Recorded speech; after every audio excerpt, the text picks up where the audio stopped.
दोस्तों, एक बार की बात है। एक अध्यापक एक संपन्न परिवार के शिष्य के साथ कहीं जा रहे थे, तो उस शिष्य को कुछ मजाक सूझा।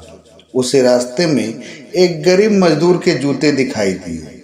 उसने अपने गुरुजी से कहा कि गुरुजी, अगर हम इन जूतों को कहीं छुपा दें तो कितना मजा आएगा, और देखते हैं मजदूर पर इसका क्या असर होता है।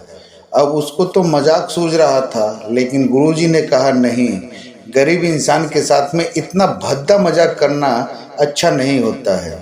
तब गुरु ने शिष्य से कहा, क्यों न हम इस जूते में कुछ सिक्के डाल दें और देखो इस गरीब मजदूर पर इसका क्या प्रभाव पड़ता है।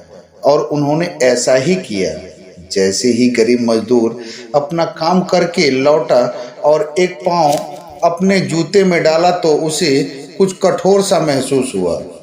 उसने अंदर हाथ डाला तो उसे कुछ सिक्के दिखाई दिए। वह थोड़ा आश्चर्य में पड़ गया। आसपास देखा तो कोई दिखाई नहीं दिया। वापस उसने अपना दूसरा पैर अपने जूते में डाला और वापस उसमें भी कुछ सिक्के दिखाई दिया। अब वह दो जूतों के सिक्के अपने हाथ में रखा और प्रभु की तरफ इशारा किया।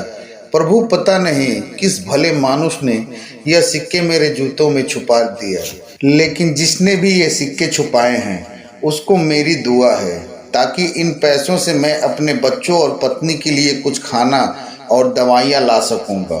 और इतना बोलकर वो वहाँ से चला गया। इस बात को शिष्य और अध्यापक दोनों सुन रहे थे। अब अध्यापक ने शिष्य से पूछा कि अब तुम मुझे बताओ कि कैसा महसूस कर रहे हो, तुम्हारा पहले वाला मजाक या मेरा तरीका। तो उसने कहा, गुरुजी, मैं आपसे क्षमा चाहता हूँ। अब मुझे समझ आ गया है कि सच्ची खुशी किस चीज़ में है। जब हम किसी का मजाक उड़ाते हैं तो कुछ पल के लिए हमें आनंद तो मिलता है, लेकिन हमें बद्दुआ मिलती है। अगर हम किसी की मुश्किल परिस्थिति में मदद करें और हम जिसकी भी मदद करते हैं और उसको भी पता ना चले हमने उसकी मदद की है, लेकिन अंदर ही अंदर हमें पता होता है कि उस इंसान की मदद हमने किया है, यही सच्ची खुशी है।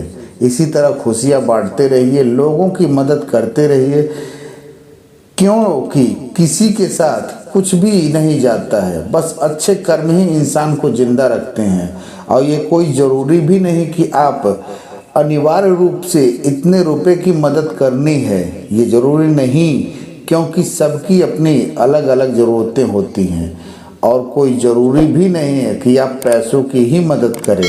मदद कई प्रकार के होते हैं।